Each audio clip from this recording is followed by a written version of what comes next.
Номер 36 орта мектептің 7-ші А сынып оқушысы Жапархан Каусар. Ахмет Байтұрсынұлы, қартайған арыстан.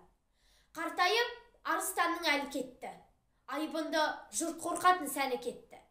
Бетіне жан келмейтін уақыттар, артына бір қарамай бәрі кетті. Аяқта дәрмен қалды жүрерлік ақ. Тым қарттық, жас емес қой көрерлік ақ. Түс түсіп, тырнақ мұқап қайрат кетіп, жайы бар, тыныш жатып өлерлік ақ.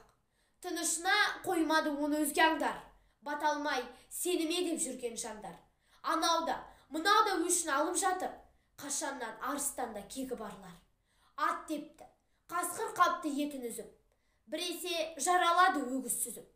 Қинады әркім келіп білгенінше, арыстан үн шығармай жатты төзіп. Ыңыранып жатыр еді өлейін деп, қасына есек келді көрейін деп.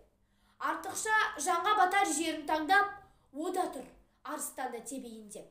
Я Раббым, сол уақытта деді арыстан, мен түгіл үркушеді ат қамыстан. Бұл өгіз, мынау қасқыр тимек түгіл, зәресі ұшушеді көрсе алыстан. Дариға сол заманның бәрі өтті, кәрілік деген пәле келіп жетті. Түс түсіп, тырнақ мұқап әл кеткен соң, сорыма мұның бәрі ер боп кетті.